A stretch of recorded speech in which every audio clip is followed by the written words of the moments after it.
All right, I think maybe we're live again. Literally nothing has changed. So let's see if people say that we have sound or not. Oh, took a little nap there. You know what's super embarrassing is that the beginning of the show I was talking about how this was going to be the first and only perfect show where we were on time and everything worked. Do we have sound, you guys? Can you hear us? Back. Perfect. Oh my gosh. Boy. What I was saying before we had audio was that the ATEM Pro has not yet arrived, and that's going to help us bypass OBS and software on a laptop. But I thought, you know what? Like yesterday's show was almost perfect. We were a little late because of you, but there were no crashes. What did I do yesterday? You put the wrong time in. We were early. I said we're going at 3:30 in the morning. Yeah, like OBS was showing audio, and then I restarted the computer, and then OBS was black, and then I had to restart the board. So it's just an absolute nightmare. It is a nightmare. I'm hoping that we can just get through this one final show. Oh no! Now Wyatt's saying we're out of sync? Oh no.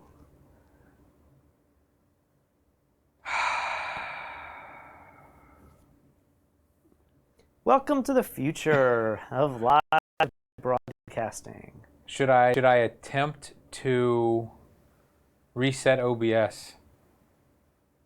You closed all the other windows and stuff? Yeah, it's just OBS. Photo Mike says, I think Patrick's shorts should get progressively shorter the longer the quarantine. No, please don't. You like shorts above the knee, right? Nobody wants the jams where they're coming over the knee. The Jinko jeans? All right, I'm going to try to just close OBS and reopen it. Did you hear about that new conspiracy? Check. We're back. I don't know if it's going to work or not. I can't believe, though, that the thing blew up like that. They're all saying that was the government's fault, but... Yeah? And you have proof? Yeah, I mean, that was what we just showed. So... Is it working, you guys? Are we back in sync?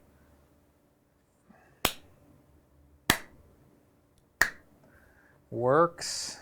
People say it works. Please work. All good. Thank God. At least for the next moment. Let's go ahead and just get to this show here. I've got... let me mute this and pause that. I guess I can play this too. I'm not going to talk about the numbers. We've done it every day. I'm kind of tired of it. Are we at 4 million, though? Or no? So now I got to look at the numbers, don't I? I'm curious. I mean... You want to look in the world here? The world. 3.8. We're not at 4 million yet. All right, let's go to the description. Oh, and guys, if you didn't hear me before, we're going to be moving all live streams over to a new YouTube channel, F-Stoppers Live. It's in the description. We would appreciate if you would subscribe over there because very soon we're not going to do any more live streams on the standard F-Stoppers channel. Have you heard about, were there any helicopters over Macau today? Over Palmas? I didn't notice. Yeah, I didn't notice either, but Nestor's asking. We've had some helicopters just circling over Palmas, maybe not in the last week, but maybe a week or two ago. Every day there was like, not every day, but several times that week. People were speculating they were like capturing people who were exercising outside. That cannot be true. It costs so much to run a helicopter, so I don't know.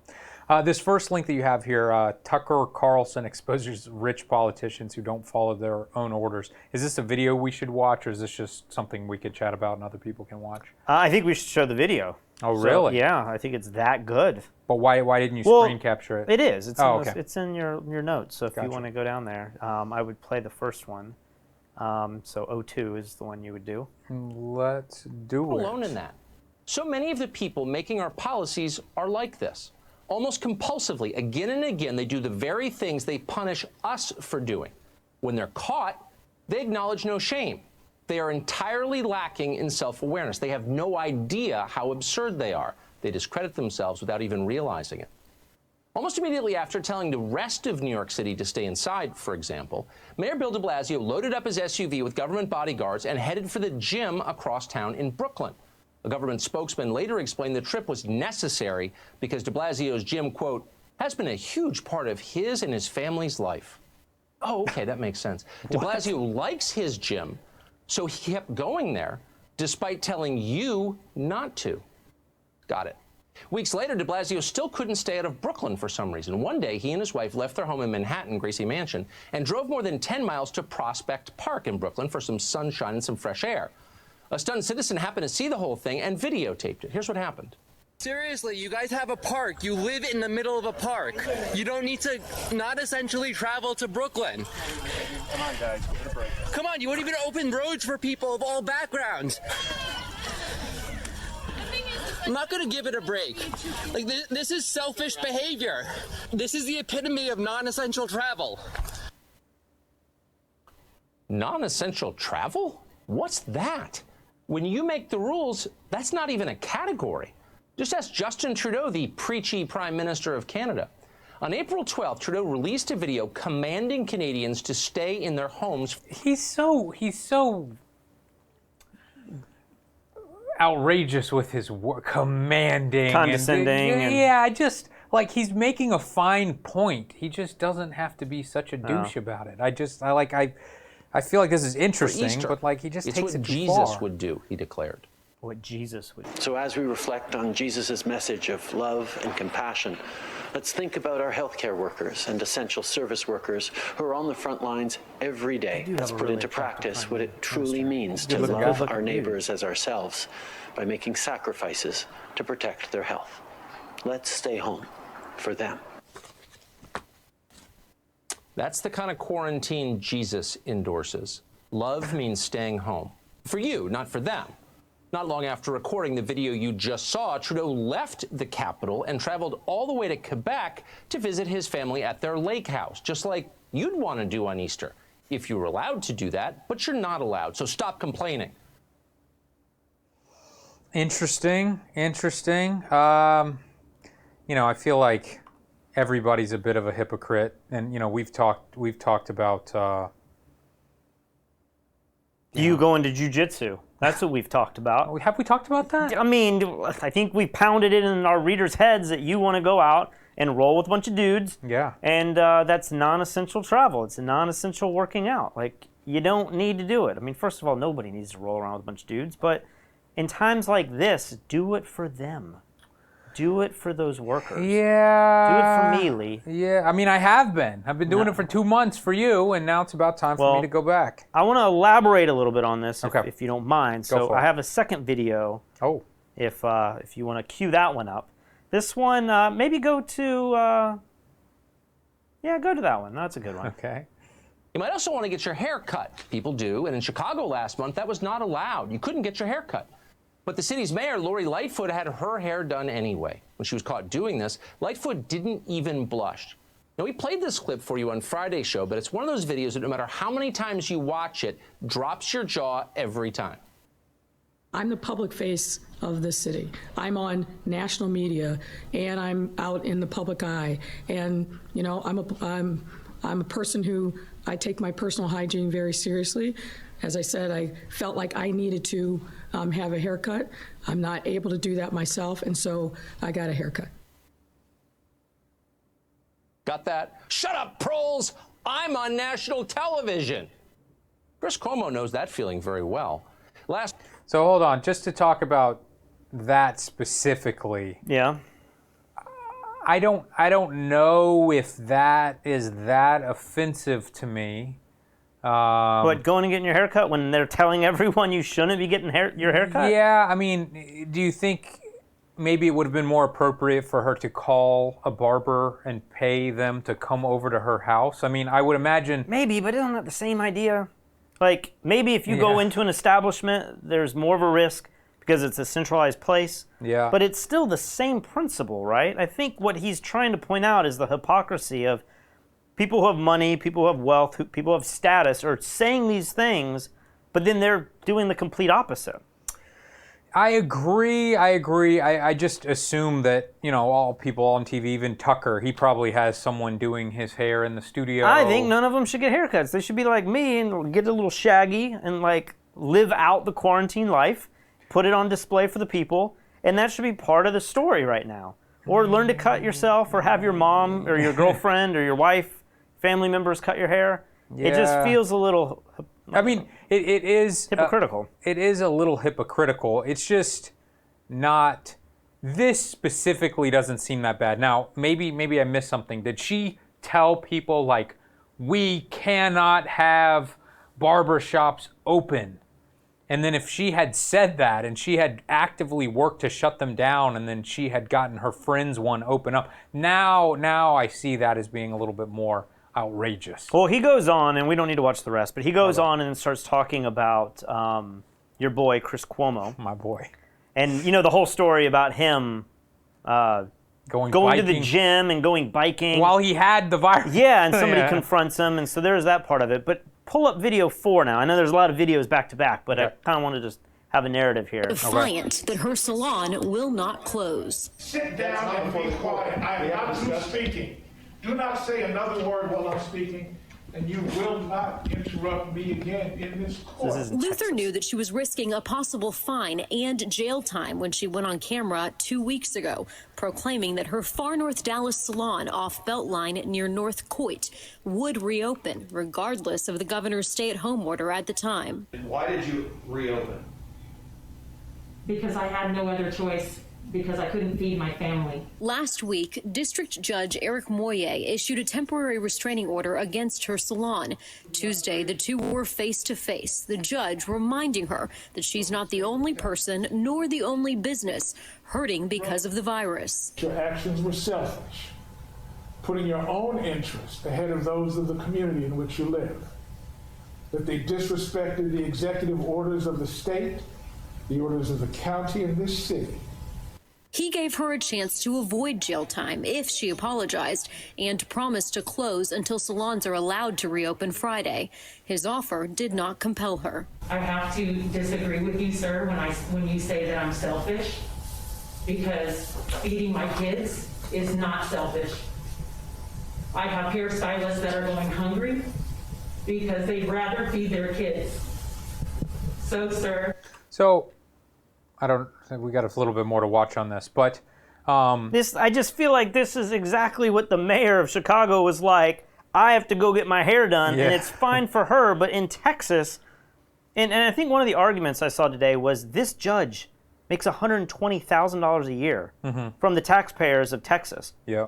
But his job apparently is important enough to be prosecuting her now in a courtroom. That's a fair argument. And it's like, well, wait a minute. This hair salon owner, like, she probably doesn't make nearly that much money. And I see people's point when they say, I should be able to go to work, and people who want to risk their lives should be able to come to the salon. And when I see people like Tucker Carlson was talking about, it just feels like, man, this is really unfair to a lot of people in America.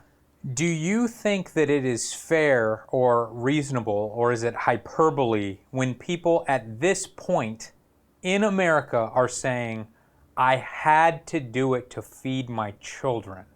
Is there any truth in that whatsoever? I mean, if you live paycheck to paycheck, I would think, yeah. I know, but we have the most insane liberal unemployment at the moment. Yeah, it's unemployment where they said the majority of working Americans can actually make more money going on unemployment than actually doing their jobs. That's an element of it all, and I see your point, and maybe that is the wise thing to do. It sounds like, I mean, you're about to see what she does here, but I feel like she's trying to make an example out of the system. Yeah.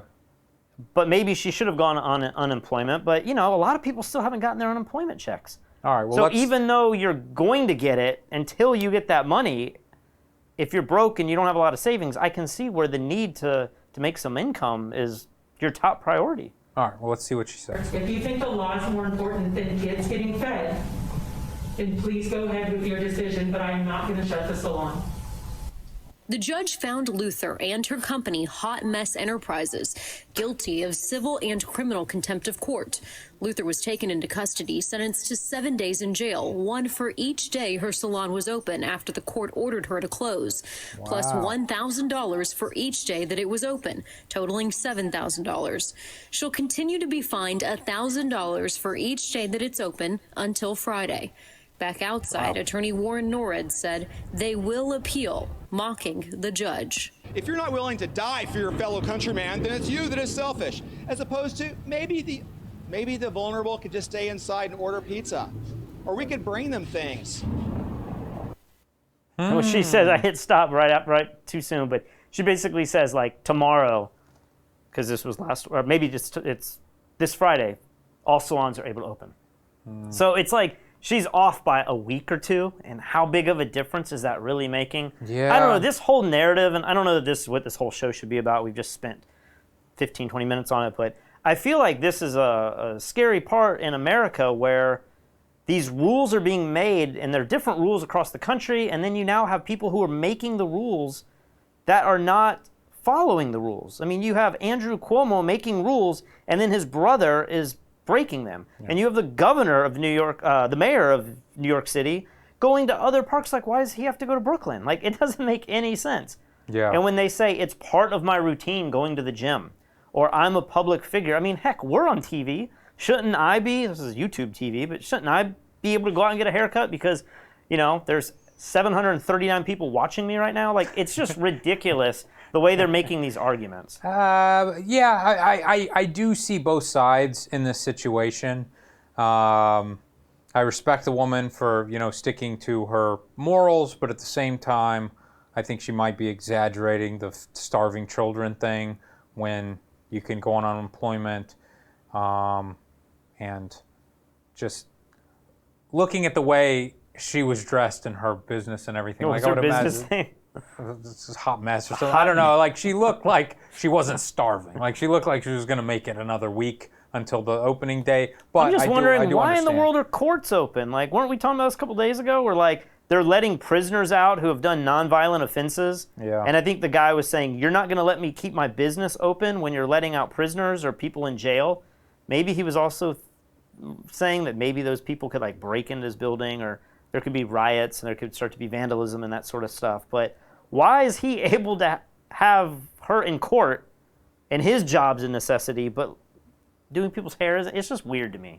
Yeah. And I feel like the government's picking and choosing the winners. And maybe they've always done that, but I just think that's a very clear example of that happening. Well, let's quickly get to what the title of this show is about. I would imagine the majority of people watching this have already seen this PLANDEMIC interview. I actually spelled it wrong in the description. Somebody on the live chat in yesterday's video posted it and said, "What do you think about this?" And we didn't watch it live, but I did watch it live today, and then I've seen it posted on Facebook about 1 billion times This is today. the top story of the day. I mean, we have people in WhatsApp groups talking about her, and I didn't realize Judy Mikovits is the girl in there. We watched the video trailer last night on the show. And now I'm seeing friends on Facebook back in Charleston, like normal girls who don't post this kind of stuff. Yeah. And they're saying it's getting pulled, and their posts on Facebook are getting pulled. Yeah. It's kind of interesting so YouTube to see. is pulling this video everywhere. Is our video now going to get pulled? I'm not going to show any part of it. So instead, I'm going to talk. Didn't think about this, brain. I'm going to talk about the 8 main points that she made, and then a very little bit of research I did on her. Okay. To see if she was a reputable person or not, and I'll be interested to hear, because what I have seen just in the brief peripheral view of this is she was involved in the AIDS treatment, and she seems like an esteemed researcher or medical person, but I don't know much about her.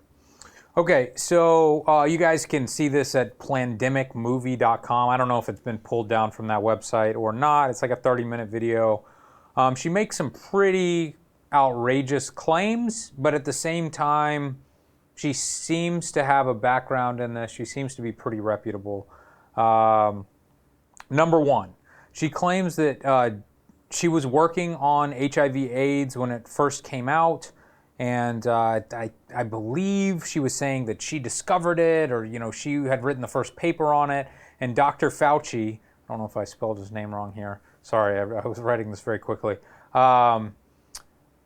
Basically took the paper from her via like the power of the government or something, I don't really understand, and then sat on the paper for a few months, and then he and his buddy, who's now the leader of the CDC or something, rewrote the paper to take credit for it, and then she claims that by them sitting on it for a few months, they have killed millions.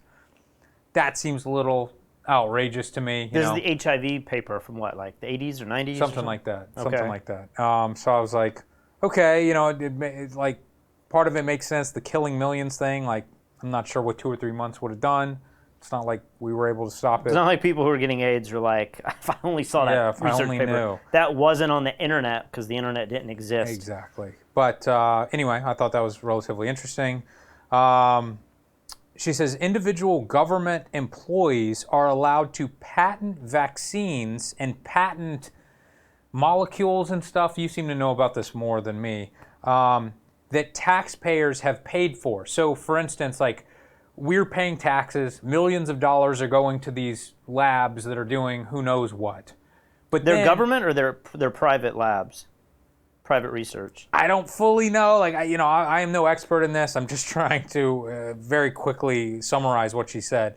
But the basic premise is like our tax money is going to fund these labs. Yep. The labs discover something, and then the owners of the labs or the scientists who work in the labs are then able to patent their findings for them personally, and then they're able to make tons of money off of licensing these patents out for vaccines or medicines or whatever. Yeah, I don't know how that works. I mean, I know pharmaceuticals, they patent.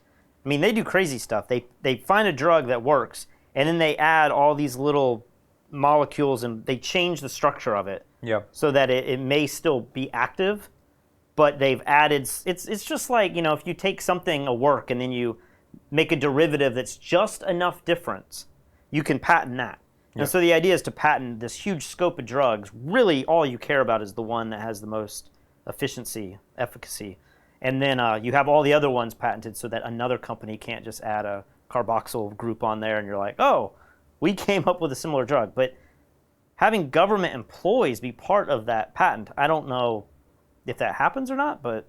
I think, I could be totally making this up, but I thought she said Dr. Fauche himself owns patents on maybe HIV AIDS related things. I don't know. I could see that if you're one of the highest guys in the medical field. Maybe so. I mean, with patents. Or he's like a stock, a shareholder or something. Like it's kind of like you own Apple stock, so you get some benefits when their stock goes up. But I think also with patents, and I could be wrong with that too, even though we have a patent, is the patent can be owned by a company potentially, but the person who invented it or created it or whatever, their name is still on the patent, but they may not get the royalties from the patent. So feel free to look into that.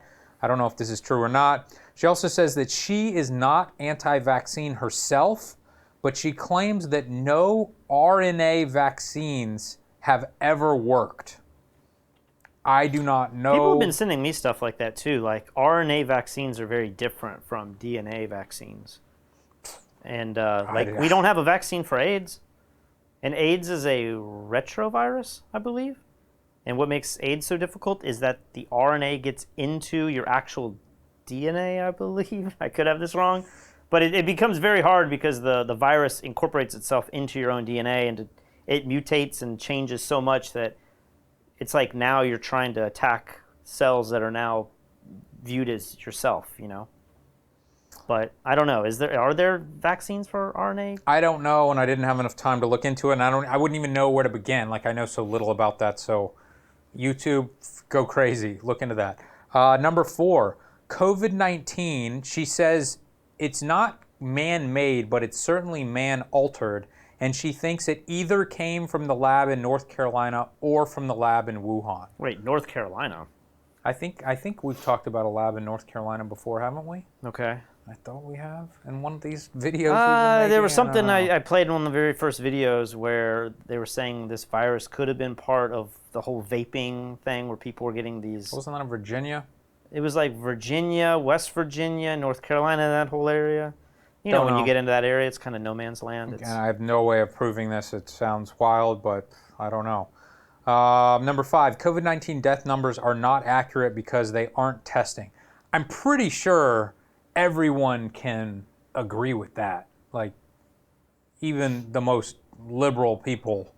Yeah, we're not testing at all, really, right, in the big scheme of things. Yeah, I mean, it seems like everyone is admitting that if we assume it's COVID or it could have been COVID, we're just going ahead and putting that on there. So that wasn't too crazy. Number 6, we've heard this from a lot of different people. Hospitals are incentivized to put COVID on the death certificate monetarily. They get $13,000 from Medicare as a hospital if they have a COVID patient, and if they can put someone on a ventilator for COVID, they get $39,000. And, you know, it's been coming out in the last week or two that the ventilator might be what's killing people, and the ventilator has something like a 12% chance of surviving through it, an 88% chance of death in New York City if you go on the ventilator. And people are saying, like, if you just put people on their stomachs and they can cough it up, it's better. Well, this is what my dad was saying. He said that a lot of hospitals, they make most of their money doing elective type surgeries, and most hospitals that are treating COVID patients have shut down those parts of their hospital. So we've seen videos where it appears you can't just even go in to a hospital for routine checkups and stuff. Now, maybe there's other hospitals, private care or something, doc-in-the-box type places where you can go and have these elective surgeries outside of the COVID hospitals, but you have to imagine hospitals are in really bad shape right now if their staff is dying and they're having to treat COVID patients all day. Yeah, I'm actually going to get to that in this next thing. I found an interesting little comment from a doctor. I think, let's break this up a little bit because we have a lot of super chats here. I don't want them to go away. Okay. Sam Targri, I don't know how to say that. He gave us €5, says, thanks for solving all the sound issues. And then we have Tom Hopkins says, saw a news story today about the mayor of San Juan saying no one in Puerto Rico has received the stimulus checks yet. Any thoughts? I believe that's the $1,200 stimulus checks. I still don't fully understand how Puerto Rico works with federal taxes and what incentives we get, because we do pay Social Security taxes here, but we don't pay federal income tax here. Yeah. But we have super high local taxes here, and then I've heard that Puerto Rico pays federal taxes on our behalf under some other name. Okay. And so that may be because we get FEMA, and they're saying we are eligible for these stimulus checks, the $1,200. Okay. But how? If we don't pay the IRS, that seems like... Yeah, I need to learn more about it. I know there's people in here that are from Puerto Rico, so if you know the basic idea of how Puerto Rico qualifies for some of the federal funding, even though most of your income is not taxed to the IRS, make a simple little post and I'll read about it. Photog Mike says, for Patrick's Flowbee fund, apparently I need that vacuum, you know, that you vacuum your hair and it cuts it. You know what a Flowbee is? That's old. And then the four-eyed K9. Oh, I see. He's a dog with glasses on. He says, I can confirm that I can't include a link in Super Chat. I just tried. It says message not sent. Edit and try again. People have been... Some people are able to do it, others are not. But we can't click on links on the iPad, but we can on the computer. So maybe just try to send a link without it being a Super Chat. And let me see. Anthony Pelotti says, Patrick just got less vaggy. I appreciate that. And I think we're going to have to raise the price. If they're going to say demeaning things about Patrick, it's got to be like $20 more. Luxury Card Store says, so when the hairdresser's kids die because they get the virus from her or her customers, will it be worth it? She's also endangering her family. So, I mean, we can. Thing is, but most kids aren't. Yeah. Statistically, like there's 99.999% of kids are hardly affected at all. Continue on with your. Okay, so the next pretty wild statement she made is she said a current flu vaccine. You can see all these points here in our description. So you're on what? Just on the YouTube channel. You can You're just on click number 7 or 8? Which yeah, one? 7. 7. Current flu vaccine that's being used in Italy causes the users to become more susceptible to all coronaviruses, not just COVID-19. And she starts going into what it is about the flu vaccines and what she doesn't like about some vaccines and how it can lower our immune system to certain coronaviruses. And she says that this vaccine was specifically being used in Italy, and that's why Italy got hit particularly hard. That's interesting. Because Italy's numbers are still ridiculously Aren't they crazy. at like a 10% death rate or something? Like yeah, it makes doesn't no make sense. any sense. So was she also saying something like she doesn't advocate the use of masks because masks are also keeping you from getting other diseases and bacteria and viruses that your body needs to fend against, and so we're weakening our immune system by using masks? She may have said something like It that. seems so crazy to me that wearing a mask like 10% of your day when you're out and about is going to weaken your immune when system. doctors do it all day, every day. Yeah, like that's. I think she said something like that, but. And then the final one, certain medicines we all already have, like the hydroxychloroquine, are effective in treating the virus, but aren't being used because they're too cheap and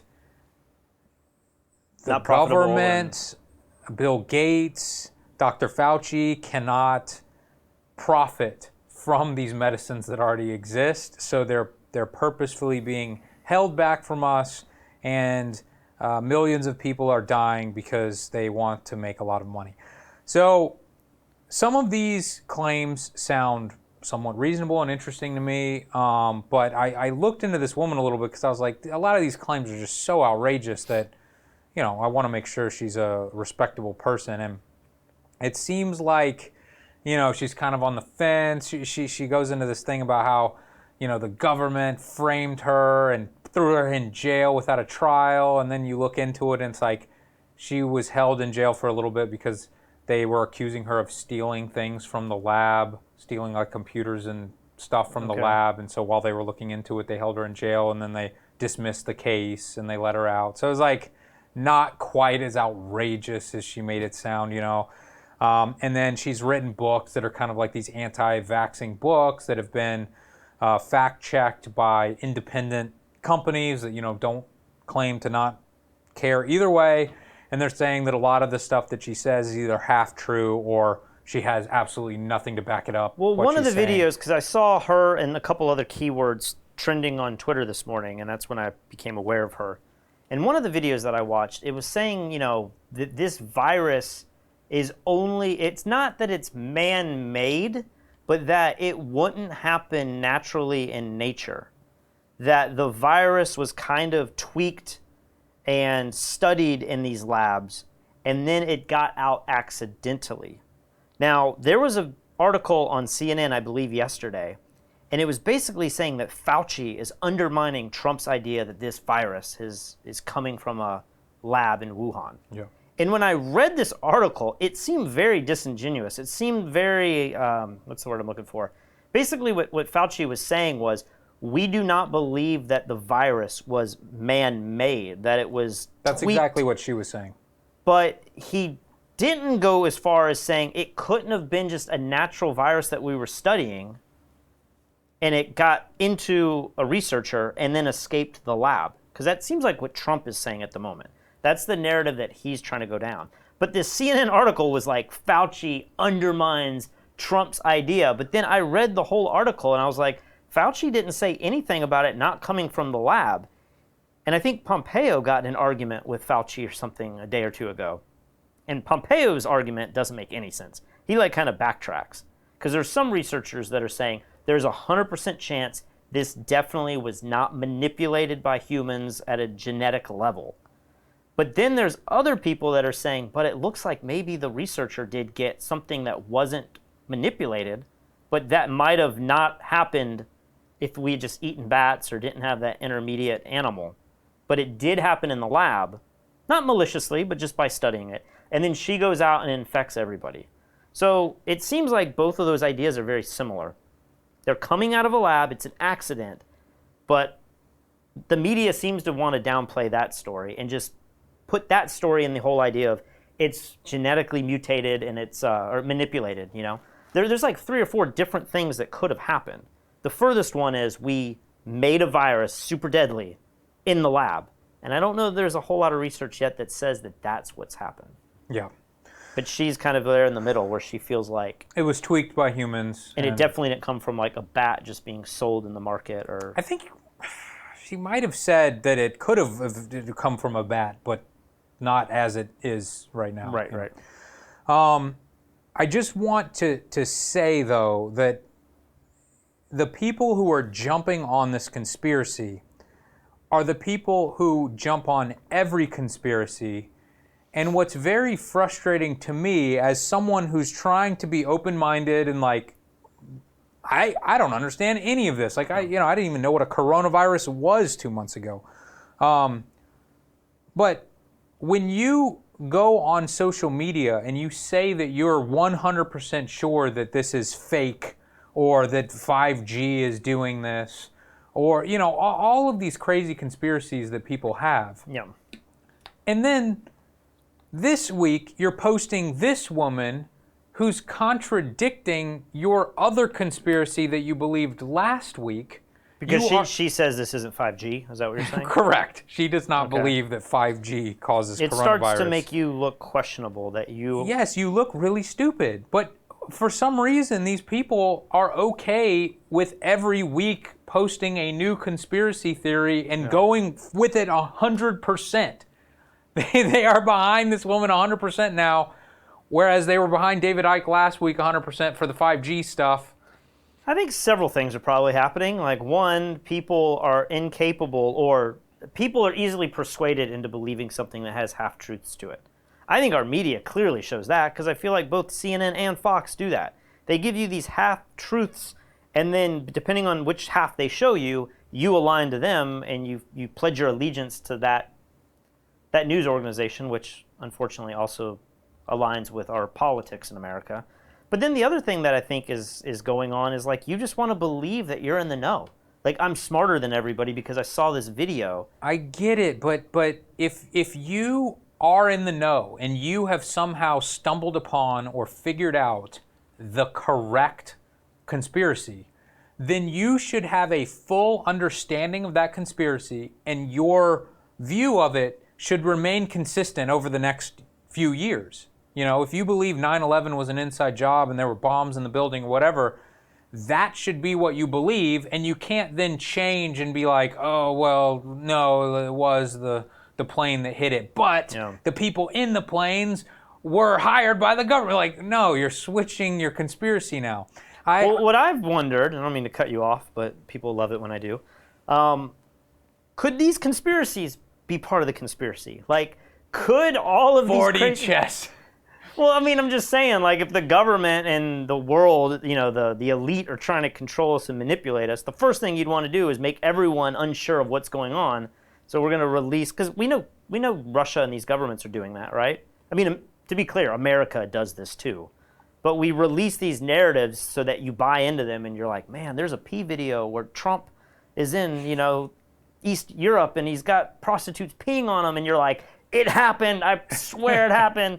And maybe it's all fake. And so maybe it's this game that's being played where for some other reason, an outside government is saying, hey, let's release the video of the 5G and let's release the video of this lady. And well, you know, if there's enough conspiracy theories, you get bored, you get overwhelmed with it, and eventually you'll just say, I can't buy into any of this. Well, or there's one for everyone.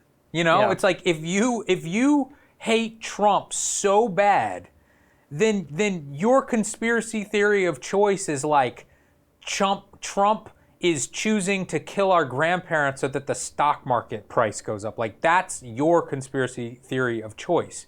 If you believe that, you know, there's the Illuminati and the one world government, then your conspiracy theory of choice is this was a man-made virus released on purpose so that all of the elite can take over the world.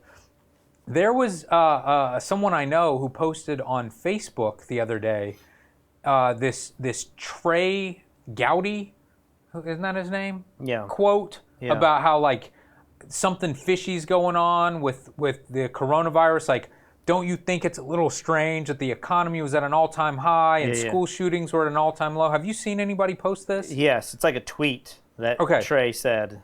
Well, I read the first 2 sentences out of like this huge post, and I was like, Trey did not say this. Yeah. He did not say this. And I copied the first sentence and put it into Google, and the first thing that comes up is like Snopes. It's like, he did not say this. This is obviously fake to trick, conservative people who, want to believe that this is all fake.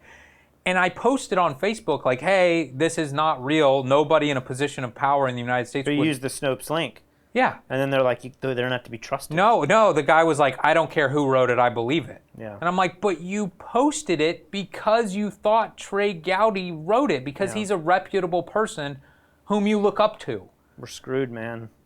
Humanity is screwed.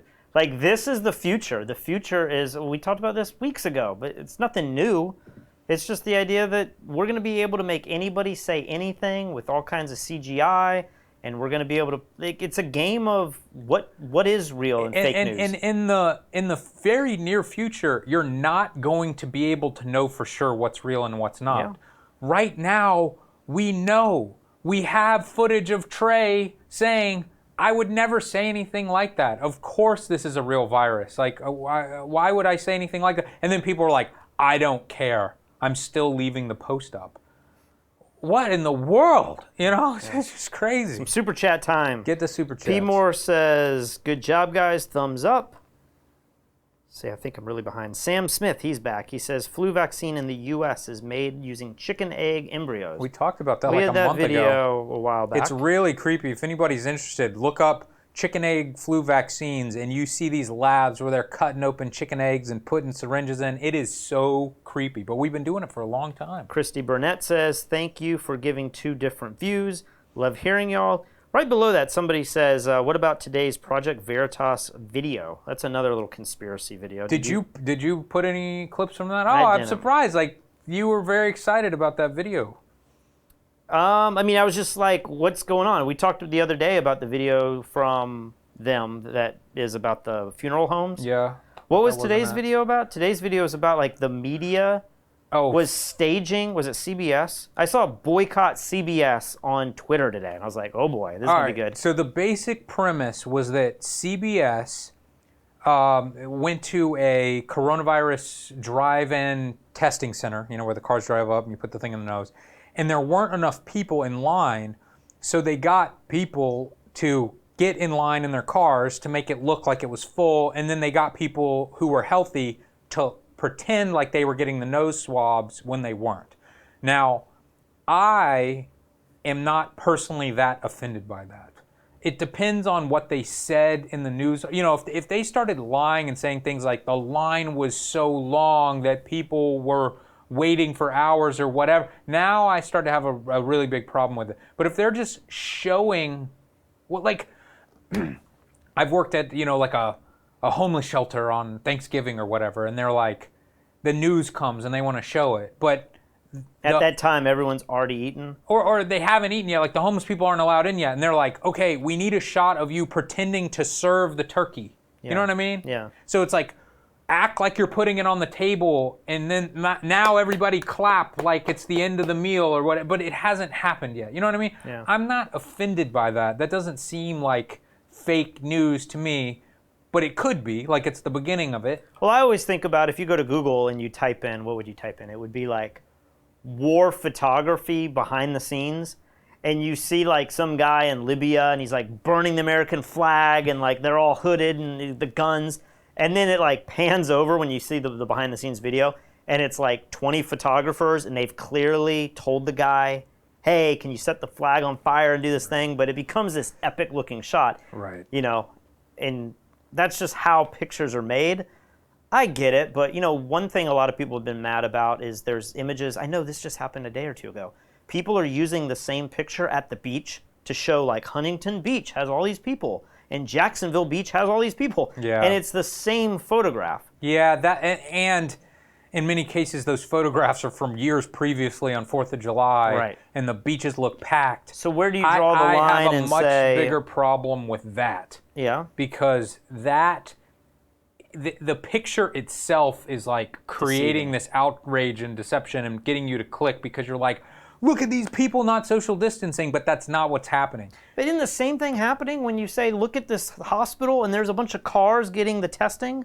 And then the doctors in this Project Veritas video are just saying like, yeah, I don't think, nobody had the virus. We just had to have people here. And I think 1 or 2 of them did. Yeah. It's just strange to do that. I mean, I agree. I see what you're saying though. Like, that's how news works.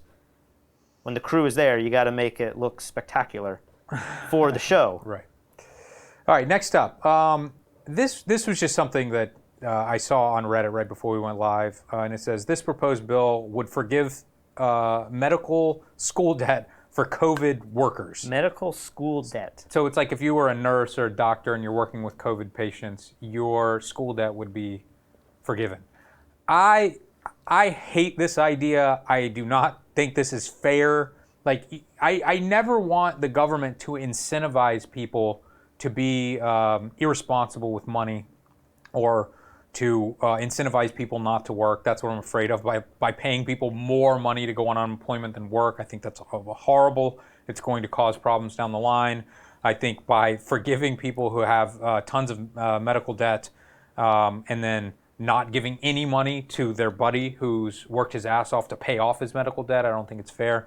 I would have absolutely no problem if we as a society decided to pay each of them more money. I think that would be very fair, and then they can use that money to pay off their student loans.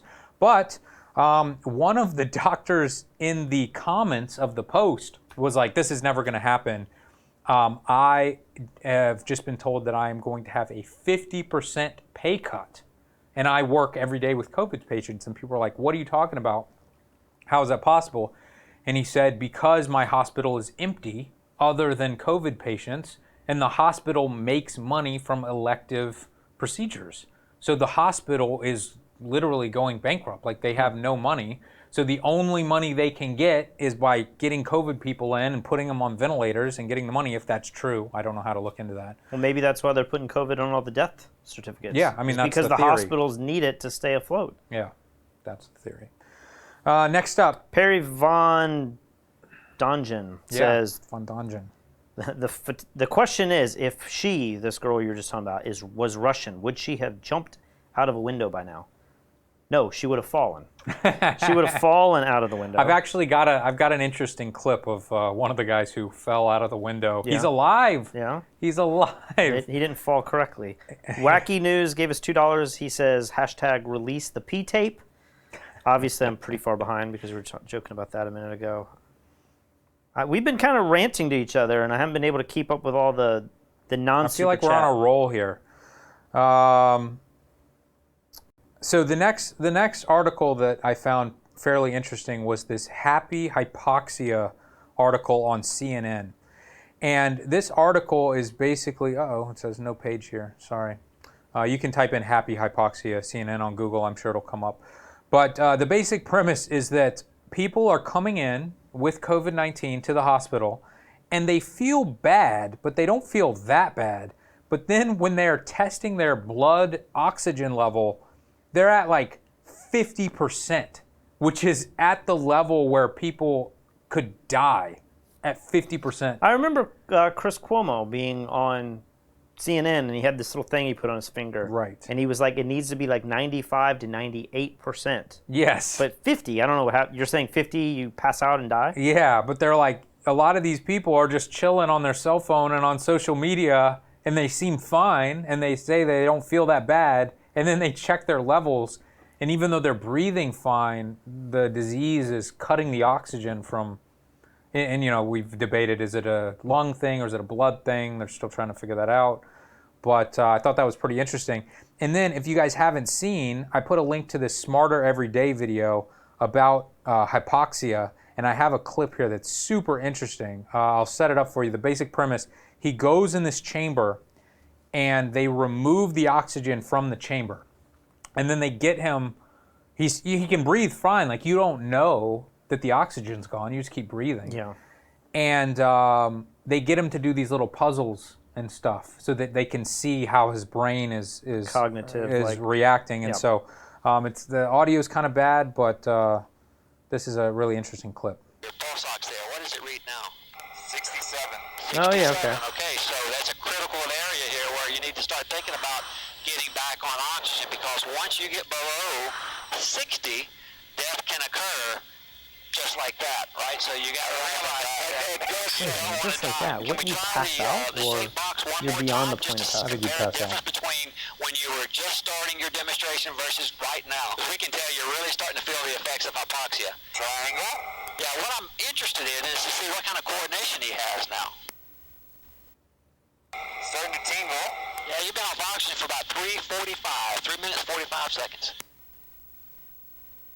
What is that? Square.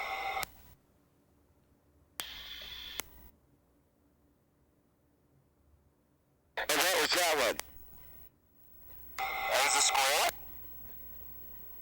A square. Are you sure that's this one?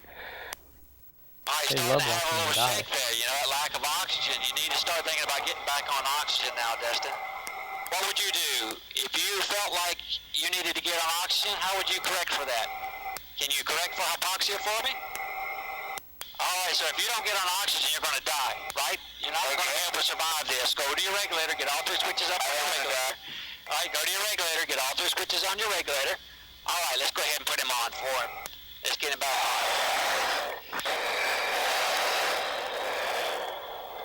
All right, if you guys weren't able to really see what was going on there, he was taught how to put on his mask and get the oxygen and everything, and he just zoned out, you know, and the guy's like, you're about to die, you have to put your mask on.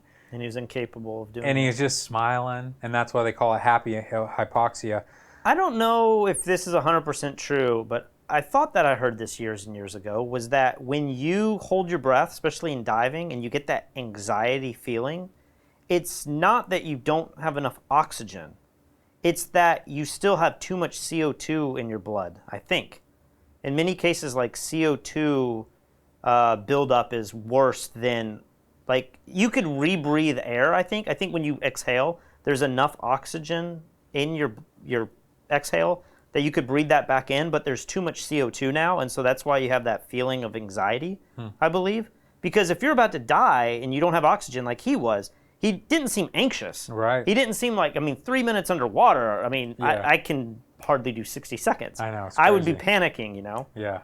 But is it similar to where when we dive, what is that? That's the nitrogen buildup? When you go too deep, they say you have this feeling of euphoria. And when you get past like 120 feet underwater, you start to hallucinate and have this feeling of, I can continue to, there's a name for that. And having taken the test, we should know, but. It might be happy hypoxia too. I don't know. I don't know if it's oxygen or if it's the nitrogen. Because you're building up nitrogen and then you can't resurface until you off-gas the nitrogen under a certain depth, like 10 or 15 feet. But weird stuff happens to your body when you don't have the right mixture of... This sounds horrible, but after I watched this video, I think years ago, it made me think like the kindest form of euthanasia should just be to pull the oxygen out of the room for animals and people. I mean, he was so happy. He was dying right there with a big smile on his face. He had no idea anything was wrong. Well, we have Jared here who says your body reacts to a buildup of CO2 rather than the lack of oxygen, which is what I was trying to say. If you replace oxygen with nitrogen, you can die peacefully without the feeling of suffocating. There you go. So maybe that's what's happening when you dive, but... Well, talking about euthanasia, watch this Russian doctor clip. So wait, we about to see a Russian jump out of a window? No, it's not that. It's not that. But the basic story here, we talked about it yesterday. 3 Russian doctors who have like complained about lack of PPE and stuff have fallen out of windows, and this guy survived. But tell me what you think about this, Patrick. Behind the face masks, 2 stressed out Russian doctors struggling in this country's coronavirus pandemic. We haven't got enough protection gear, the one on the right complains on social media. Now he says Russian police are accusing him of spreading fake news. The other doctor says he's tested positive for coronavirus, but was forced to work anyway. Now he's fighting for his life after falling mysteriously from a hospital window. This was him, Alexander Shulapov, shortly before his unexpected plunge, with a video statement completely retracting his allegations of mistreatment. I was just overwhelmed with emotion, he explains, and scared of my condition. But of course, I was taken off shift and didn't treat any other patients. Now he's dealing with severe head injuries and can say no more. So, I don't know if you got that or you were playing on your phone, but this dude basically came out and said, I have coronavirus and they're still forcing me to work with patients. Then he comes out and says, everything I said was a lie. I was just dealing with a lot, but they definitely are not making me work. And then he fell out of a building window immediately afterwards. But he survived. So, like, part of me would be like, oh, now he can speak up and say what happened. He can help the families of the other two people who fell out of windows. But he probably isn't going to say anything. Yeah, I don't know what to make of that whole situation. It's so strange. Absolutely crazy. Canine Justice says, you don't even know what the bins is and you want us to believe you're credible? Well, first off, isn't the bins when you have too much nitrogen in your blood and then you resurface, and because of decompression, the nitrogen expands and gets stuck in your veins and you have decompression sickness? I think so. I believe going down too deep is different. Is not the bin. So I'm always happy to be corrected. I'm not saying like I know everything. Do not correct me. But Canine Justice, I think you are not to be trusted. Photog Mike gave us $10 and says, I went Monday, got tested. My blood oxygen was 95, no fever, tested positive, no severe cough or breathing issues. Wait, he tested positive? Maybe. Like, reading this is very hard because he didn't put commas. Got tested. My blood oxygen was 95%, no fever, tested positive, no severe cough, no breathing issues, been taking NyQuil, sleeping through the night, feeling like I did a week ago. Ask him how old he is. Well, I guess I'm asking you. How old are you, Photo Mike? And tell us about yourself and tell us, has anyone else in your family gotten it? And why did you even get tested? Now I'm super interested. Rich, right below him, says it's called nitrogen narcosis. Oh, yeah, I do remember that. Okay, that makes sense. Not the bins. All right. What do you want to talk about next? We've got looks like some stock market stuff. Yeah. Before we get into that, one thing that's kind of interesting is you titled this something about the plandemic, and apparently, all these videos are getting pulled, and they're not letting you put plandemic in titles. Oh, really? And I can see. I mean, we have 1,200 people in here, 1,200 people in this chat, which is one of the largest ones we've done live. Yeah. Very similar to when we talked about.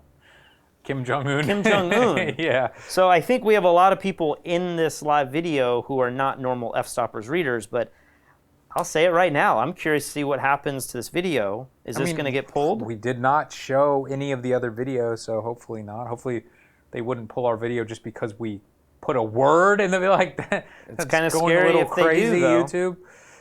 All right. Anything else we need to talk about in the chats? You want to move on to this? I think I'm caught up stuff? at the moment. So, all right. So this video here, Beyond closes at 26% up.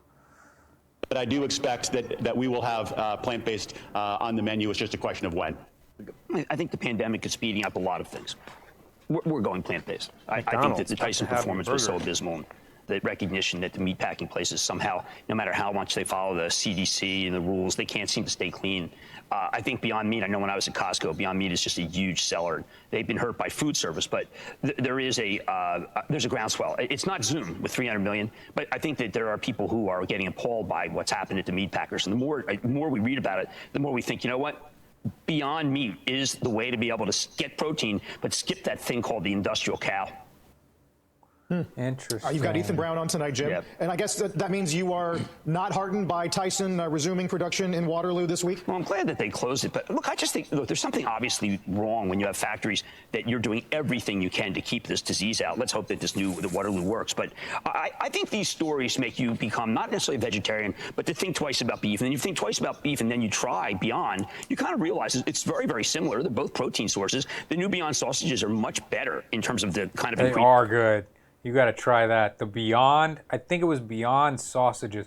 There's just one store that's like 30 or 40 minutes from here that has it, so I've only gotten it once. I think he's saying they're better than what they used to be, but you're saying they're better than actual sausage? I don't know. I mean, obviously, because Jimmy Dean's is damn delicious. The spicy Jimmy Dean's, any of the spicy, you get the Publix spicy sausage? Yeah, this is, I mean, so I love veggie burgers. We've talked about my Impossible Whopper. You go to fetish. Burger King like every other day, it seems like. I have been going a lot. But I also used to love hot dogs. Like, hot dogs are the most disgusting meat product in the world, but I like them. I like the way they taste, and it's, you know, it's just nice to get a sloppy hot dog every now and again. And I've missed that since becoming a vegetarian. And veggie hot dogs have been disgusting. Just, the texture's all wrong, and they just can't do it for me.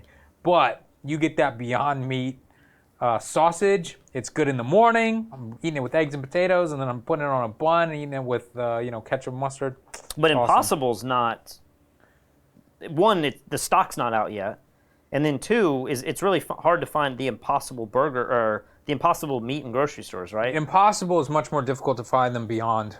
Beyond is in most grocery stores now. It's interesting though; it's sold out everywhere here in Puerto Rico. Yeah. Katie and I, we stock up the fridge with them when we see them. We Maybe buy out. I should be buying some Beyond stock, but well, you missed out because Beyond, was up like crazy. Then it tanked, and now it's just been doing great. Up 26% today. That's crazy. 26%. Anything else that we need to see on this clip? I can't remember. Maybe. No? Just hit play. The price differential could be big. At last, Ethan Brown may have that price differential where he's cheaper coming under the beef complex. And it's a really important ethos, not a hobby. And I love Chris. I think he runs a great chain. I think the franchisees, they just don't want it. Who wants another line, basically a line where you have to do something that's anti your core business? But Ethan Brown is he's a missionary. For 10 years, he proselytized, and I think it's hitting home. I think it's a real trend. I had Impossible on last week. Now, they are GMO, which is something that obviously is a curse word among some. But, wow, this movement's happening, and you got to get on the bus or get left. Get left behind. But, Jim, I mean, I agree. I've been saying for a long time, I can see in the future, and this is not because I'm just some crazy vegan vegetarian person. When you look at the average American, they love animals more than they love people. I mean, the majority of my friends will not watch a movie if a dog dies in the movie. Yeah. If the majority of my friends who love steaks and hamburgers will not watch a video of a cow being slaughtered and cut up. They won't watch it. They're like, oh, that's disgusting. That's horrific. I can't do it. Don't watch Don't F with Cats. Don't F with Cats. Yeah, it's Netflix, a great example. Don't watch it. Netflix, Don't F with Cats. Don't watch it. They don't really show that much, That's a but messed they, up documentary. they show enough. But people are more upset when some things happen to humans. I don't want to give a spoiler away, but they're more upset with the stuff that happens to the animals. I know. And so my point is that the second that there's another option, we do everything as like a herd mentality. It's just normal for us to eat certain animals and not others. We're appalled that some people eat a monkey or a whale, but we eat chickens and pigs and like we don't care at all. It's just normal. But the second there's a little stigma that's like, what, you still eat pig, but we have Beyond sausages that taste better. Yeah. There's always going to be a sect of people, at least for the next 100 years or whatever, who are going to be the burly men that go out and hunt it themselves and stuff. But I think the average American, if taste wasn't an issue and health wasn't an issue, it was like the same level of healthiness. Maybe we could even say it's more healthy to not eat the meat. I think it's going to switch very quickly where people were like, oh yeah, as long as it tastes the same, I'd prefer not to torture an animal. And yeah, I feel like I would be on board with that if I knew. I mean, I'm really waiting for real meat to be lab produced. Yeah, that would be really good. But I think this vegetarian meat is vegan meat. It's the exact same. It's like the same calories. It's the same amount of protein. Does that fat in it? Like a lot of the macros are very, very similar. Yeah. I think the Whopper, it's the same exact calories, isn't it? Like it's very close. It's like 600 or 800 calories a sandwich. And I think like 75% of the calories come from the mayo or something. I mean, you know, if America's obese, they're not going to not be obese because they've gotten off meat. If you want to be obese, you can still be obese on Beyond Meat. The interesting thing that Kramer was saying, though, is if all of the meat factories are shutting down and meat is going up in price and getting harder to buy, somehow Beyond Burgers and meat and sausages are now cheaper, but you're saying they're getting hard to find. They're sold out. Yeah, people, but I mean, I have so many friends who I've just casually talked, because I'll always talk about making a burger, and they're like, what do you mean a burger? You're a vegetarian. I'm like, oh, I eat the Beyond Meat or the Impossible Whoppers, whatever, and they've never tried it, and then they try it. And I've got a few friends in this neighborhood now who buy exclusively Beyond Meat burgers because they're like, it tastes just as good to me. Yeah. And if I had the choice, I'd prefer not to murder an animal. Why do you think Tyson is having such trouble with coronavirus inside their facilities, but Beyond Meat? Like, won't they just get it eventually too, and like both? Maybe I would just imagine that it's so like lab computer built that they just probably don't need the same amount of people. Yeah, I don't know. That'd be interesting to look into. If anyone knows, I'd be curious to know why that's the case. Because I've also heard the meat slaughterhouses and the packaging facilities, they already wear ridiculous amounts of protective gear because they're in these slaughterhouses. Yeah. So if coronavirus is getting to a lot of those people, maybe it's on their breaks when they're out of all that gear, but it's just kind of crazy to think that you're already suited up fairly well, more than most workers in other industries. Next up, Match closes at 9% up. So I couldn't find a video on this because I recorded everything around market close, but you know how much I love Match.com. Yeah. And you I feel like meet your fiance on the interwebs. Yeah, I was on Bumble, which is a competitor. But online dating that's like the future. It's now. More and more people. And so what Match found out, they own Tinder. They found out that they do. They own Tinder. When did they buy Tinder? Oh, I mean, from the beginning, maybe. I mean, Match owns plenty of fish. Don't quote me on all of them, but they own like 5 or 6 of them. You know, everyone knows Match.com and the old guy who does the videos. eHarmony? I think eHarmony, are they in there too? Match owns a lot of them. Okay. They don't own Bumble though. That's their competitor. And Facebook now.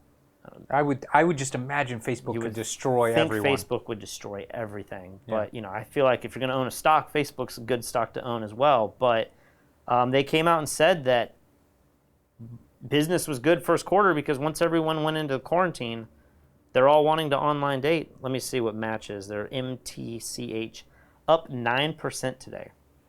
Was there any news that caused them to go up today? Like, what did the rest of the stock market do today?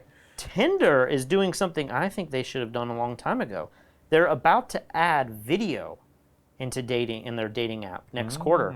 And I was thinking, nothing is harder to navigate than online dating because, especially girls, you girls out there have mastered the art of taking the deceiving selfie, the DD, the deceiving, the DS. And I feel like the second you have video, you get to hear them, you get to hear them talk, you get to present yourself in a new way. And I was thinking years ago, 3 or 4 years ago, I was like, why do dating sites not have video? And I don't know that anyone's really done it. Is it a bandwidth thing? Or? I wonder if it could potentially lower the amount of connections.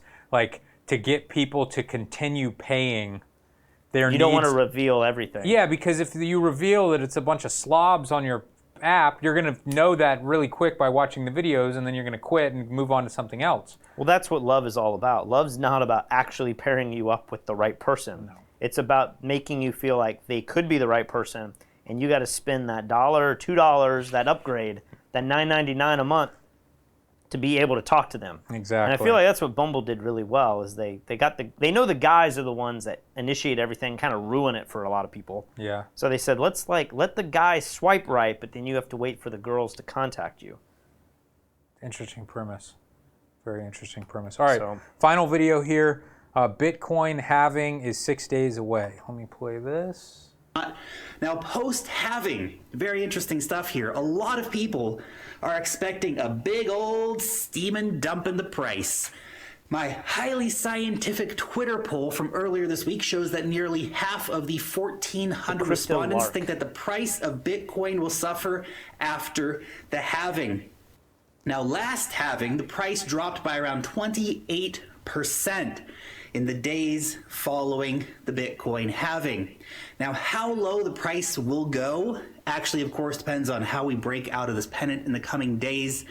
A big drop like that from $10,500 could bring us back down to potentially around the $8,000 mark, where we find the 200-a-day moving average.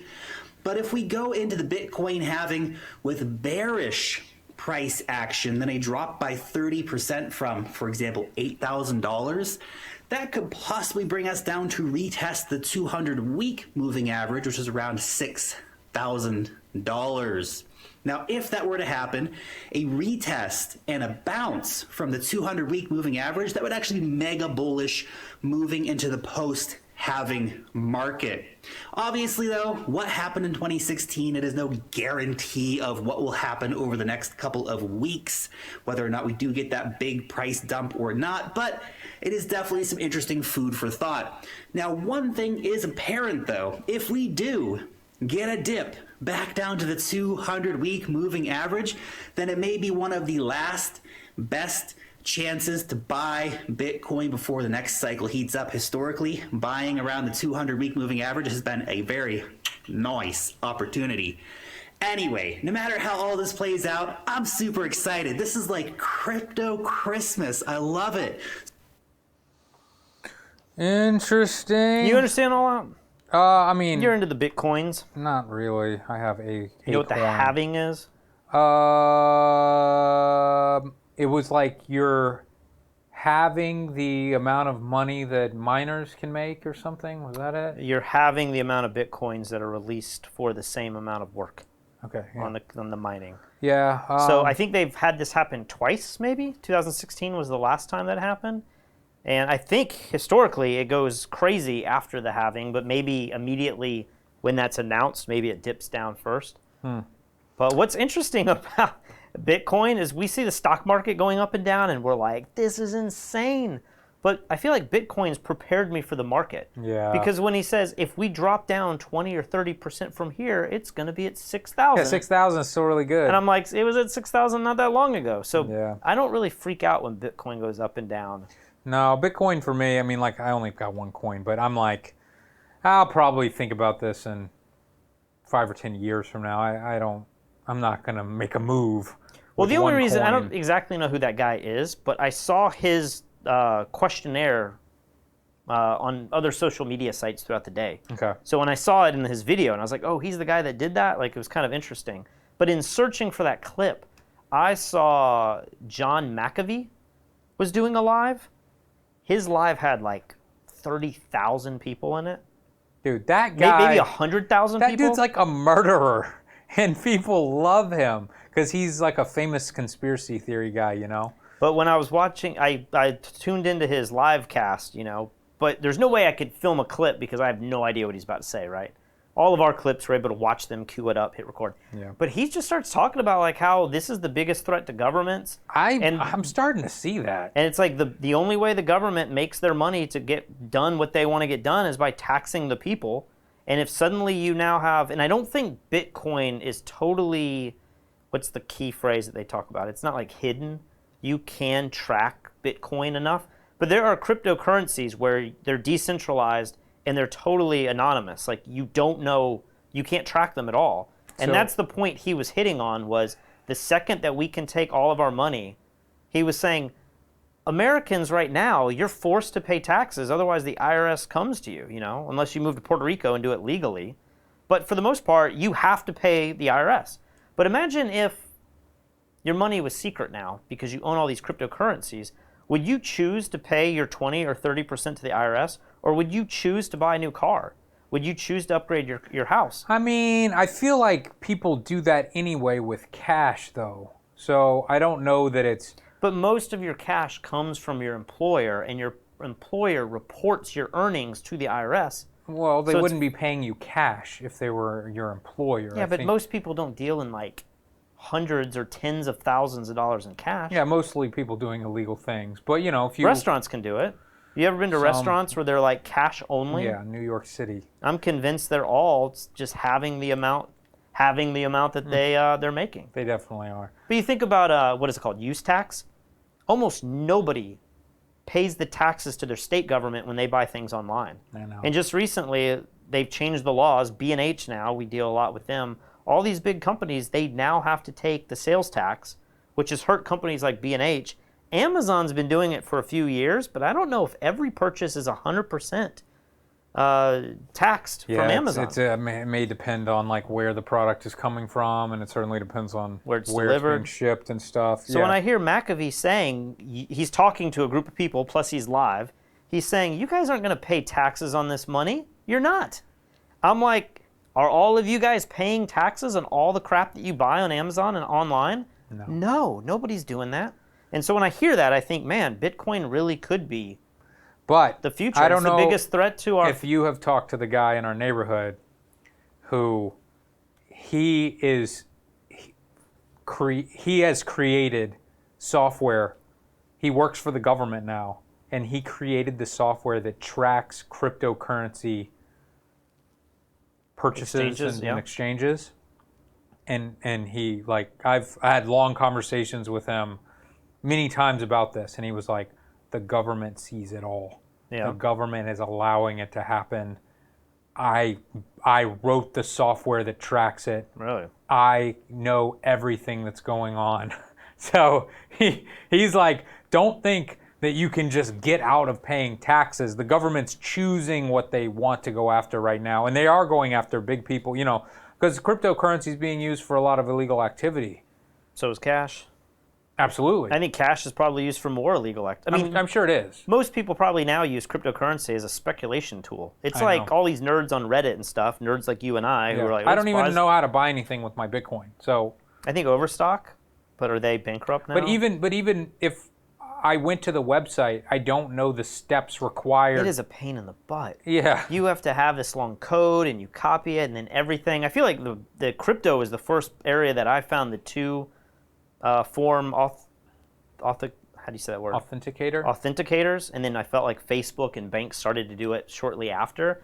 But I was like, this is such a pain. Like, I'm getting locked out of my accounts and stuff. Yeah. And it's for my own good, but that's kind of, I just feel like Bitcoin, most cryptocurrencies are not easy enough to use.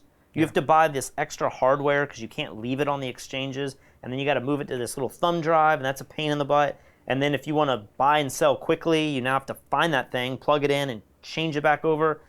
I mean, I've had crypto stolen off these accounts that are, you know, there's like these Italian guys that are bankrupting the whole thing and stealing it for themselves. I'm like, I'm never getting that money back. Yeah.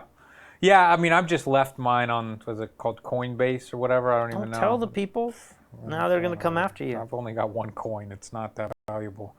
But yeah, I don't even know how to get it out of there. So I'm going to figure it out in a decade from now. But the idea is that governments can just print an infinite amount of money, and Bitcoin is limited to 21 million coins. Yeah. So in theory, it makes sense. And I've been saying this throughout this podcast, this last month or two. This is the moment that Bitcoin has to shine. It was created in the last financial crisis, and this is the moment where if everyone's currencies are deflating, you know, where every country's printing money, they're all trying to give it to all these employees, trying to save business. Yes, the US dollar may hold up because everyone else is deflating at the same level. We're just producing money out of thin air.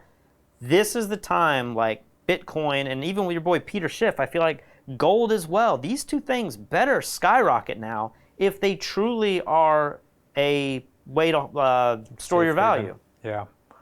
And if they don't, then it's like, well, what would ever cause them to do better? Yeah, that's a good point. I mean, I could totally see Bitcoin collapsing. Bitcoin, only one bad thing has to happen. There just has to be some hack that happens. Or Somebody, government says, you know what, we're going to crush it at any moment. Like, yep. Or Coinbase, the owner steals it all, like happened to your other exchanges. Like that's happened enough, though. The Mount Godoc or whatever it was, when all that happened. Yeah. I feel like the biggest threat is the government or a company like Facebook or Amazon or China. I guess China's a government, but somebody else coming up with a Bitcoin or a cryptocurrency that is more useful and more accepted. Just because you're the first doesn't mean you're the best. And I feel like Bitcoin was the first, one of the first, and it has succeeded. Like many of the other alts, I mean, I have so many random coins. IOTA, like nothing's happening with that. Like it's done, Dogecoin, like come on, those aren't going to be used. But I feel like the second that Amazon comes up with one and everyone flocks to it, or the U.S. government comes to one, there's a lot of people who think that's what's going to come out of this coronavirus, is that the government is going to start paying people these stimulus checks in a digital currency. We're already seeing that language, certain bills that are entering into Congress. Yep. The second that happens, I mean, why would you have Bitcoin unless you just don't trust our government? The majority of people are going to jump on the U.S. cryptocurrency, and that has to take a big hit on all the other ones, I would imagine. I would too. All right, we are way behind on Super Chats. Let's get caught up, and then we might end the show soon. Carl says, you've attracted conspiracy theory idiots with the title and subject matter of the live chat, and it's devolved into an InfoWars because of it. Maybe get mods. We actually do have a mod. Touche Films is in here. I'm sure he's knocking people out. I appreciate it, Touche Films. Next up, Photog Mike says he's a 44 white male from New York City metro area. No underlying issues. In case you guys are just now joining us, Photo Mike says he was just tested positive for COVID. No underlying issues. Sunday, felt like he had a cold. Coming on Monday, my job said I needed to be tested to come back to work. Very interesting. Now, I have heard stories of people getting it.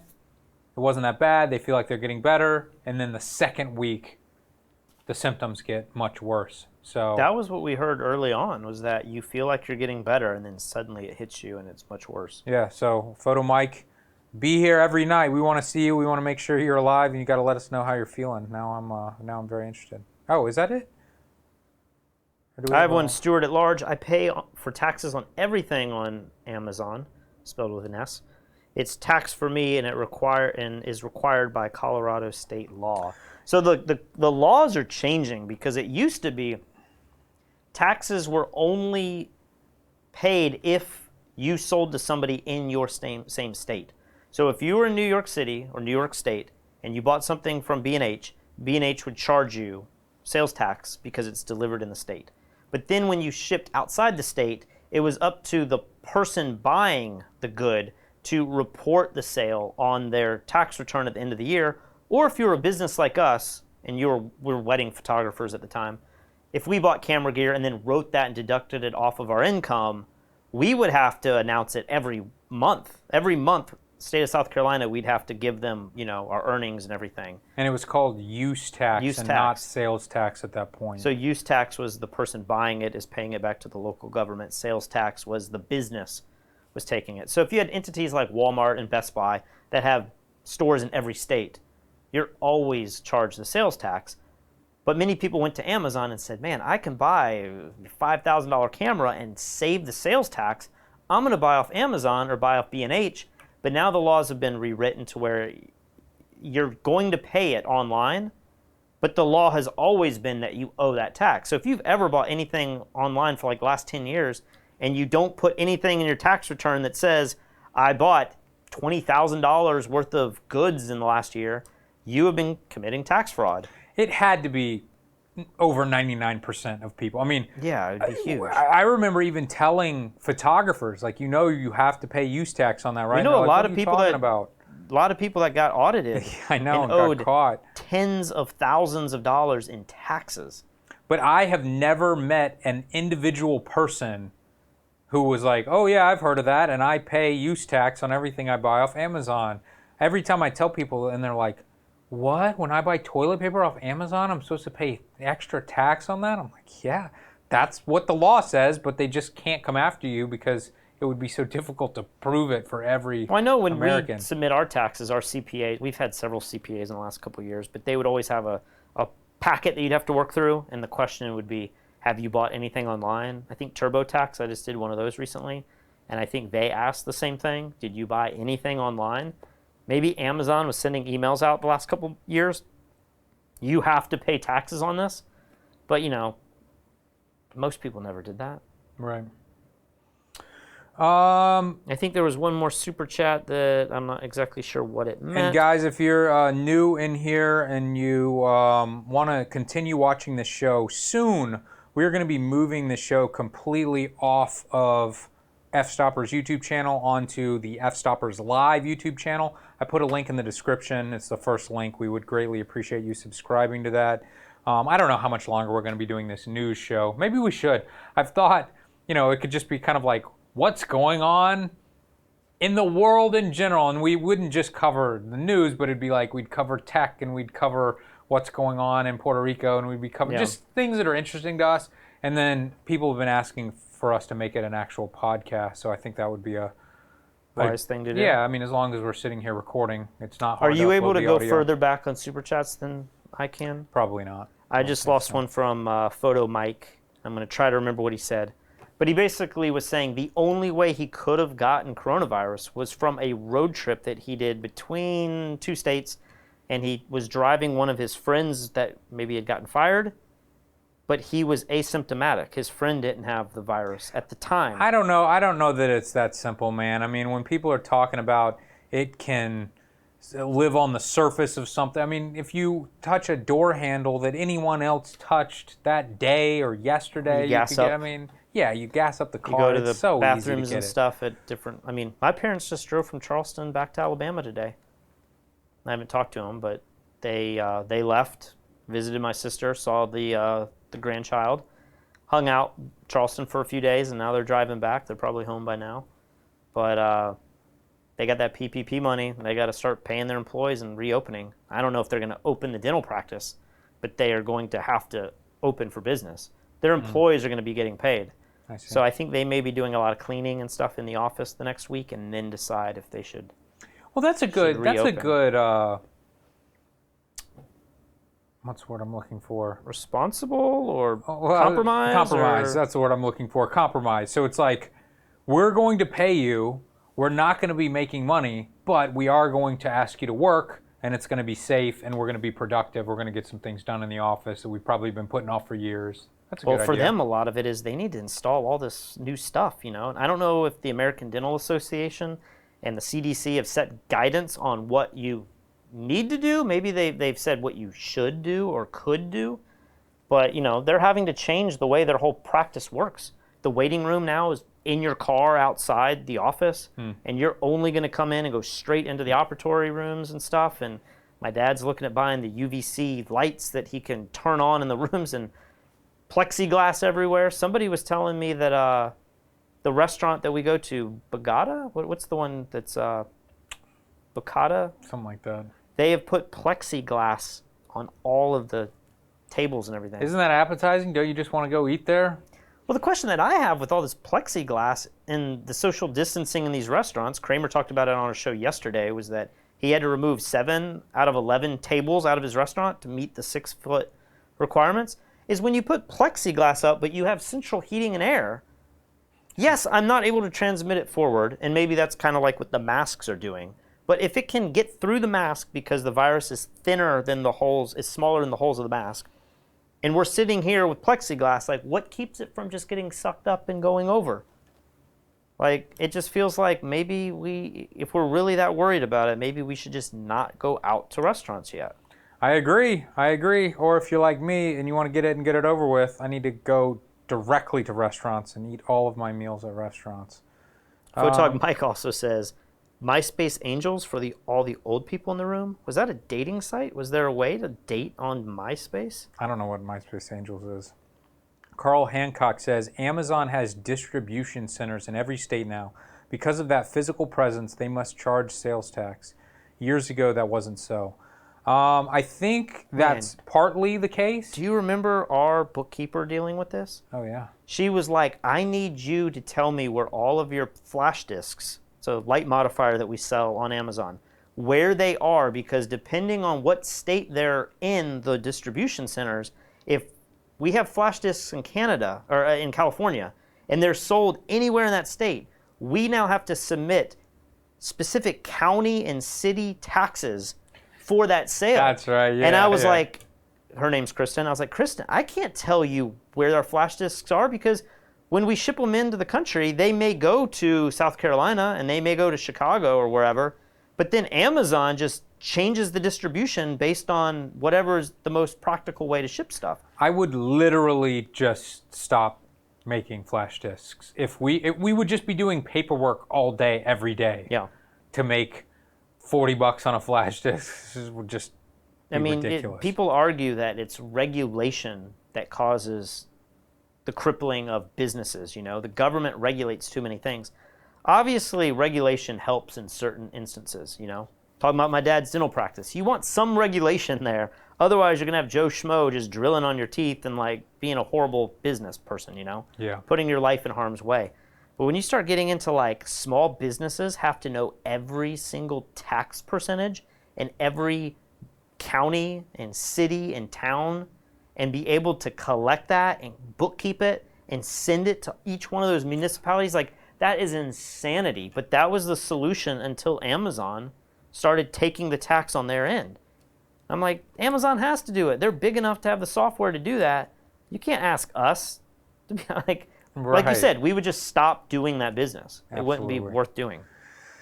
All right. Well, I think that wraps up this show. Anything else you have to say, Patrick? And just in case anybody's new in here, if you want to go back, you can just scroll back and see when we talked about the Plandemic lady. I tried to do a little bit of research and see if she was legitimate or not, but I was very honest and just said I didn't even know how to look into a lot of the stuff that she said.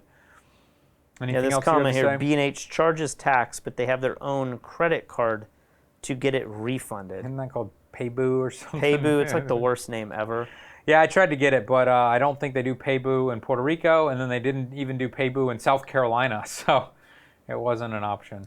Have you seen, I talked to a few photographers today. I actually talked to Fro for a while on Facebook. Yeah. And there are some pretty big photography bloggers and channels out there that are doing like GoFundMes and PayPal, and they're acting like their traffic has dive bombed and their advertising isn't enough to even support their page. Now, how much of that is true, I don't know. Our traffic is like 15% up in the year. Like we're doing really, really well. I don't know how much like our ads on the site are doing, but it's kind of freaky to think that like many people that we know in the industry may not be situated really well. Well, and obviously all of the real photographers that we know, that actually go out and shoot for a living, their jobs have dried up to zero. Yeah. So they are actually in a lot of trouble. I don't know how many of the like internet famous photographers like us are really struggling or were accustomed to making X amount of money per month and now it's less, but they're still making some money. I mean, most photographers I know are making zero. I mean, we've been lucky in that we've diversified our income streams, but we've had photographers, especially on our channel on this video earlier, who they sell a lot of stock imagery. We were talking about stock at the beginning of this. It's dishonest in certain ways, but there's still so many ads and commercials being produced that are relying on photography now because so far you couldn't go out and do productions. So, I think that's the takeaway is you need to be diversified and have multiple ways to make money as a photographer. But a lot of our friends are wedding photographers. That's all they do. Maybe they do some portraits here and there, but all of those are completely off the books now. And I don't even know, do people feel confident rescheduling their wedding yet? Or are they all kind of like I am with my wedding, waiting and just seeing what's about to happen? Yeah. I did get somebody who called me and they wanted a family portrait on the beach. And they were like, we're really? free in the next few weeks. And are Charleston beaches open? I assume it was Charleston, or was it here? It was Charleston. Are those open? I don't know. I think they're supposed to open any day now if they're not open already. I think maybe IOP opened, but Sullivan's is about to. So, yeah, things are slowly going back to normal, but I'm very concerned that the numbers are just going to go up, and then we're going to be tempted to just lock down again. Yeah. Which doesn't seem like the best plan, but I like I do Carl not know. Hancock's message right above this next super chat. He says, there are a lot of photographers and influencers that make themselves look like they're doing really well and living large on social media, but they aren't, and that's why they can't weather the storm. We've met so many people, we can't say any names, but it's like, man, you see their social media presence, and you, like, I even get in their presence, and I'm like, man, this guy's like a big deal. And then you start talking to them, and you're like, you live in a one-bedroom, like, efficiency, or you still live with your parent? Like, it is crazy to find that some of the biggest, most influential people in the industry are not totally what and then a lot of people who are kind of fly under the radar, you're like, you make how much money doing what? You sell that little crappy product at WPPI and you make $1 million a year from that? What? Yeah, it always blows my mind. Like, the photographers that nobody knows about are the ones making a killing. Yeah. And then the photographers that everybody knows, they're, they got loans and leases on all their cars and property, and it's just like, it's a house of dominoes. And I think, unfortunately, I wish the best for everybody, but I think this situation is going to, show the best and worst of everybody in all industries, Yep. Well, we will end with this final super chat. And it says, Patrick, you suck at reading super chats. I read the comments right above the super chats. I like that better. All right. Good night, everybody. Thanks for watching. And once again, if you would subscribe to the new F-Stoppers Live soon, all of our live videos are moving over there, including our live critique. Maybe we should film that tomorrow. Maybe during the day. Are you sure? I mean, we have 1,200 people in here. You sure you want to end that? Well, I think it's time to go. It's time to go. Time to go? All right. Well, see you guys tomorrow. Maybe we'll talk more about Plandemic then, too. Sounds good.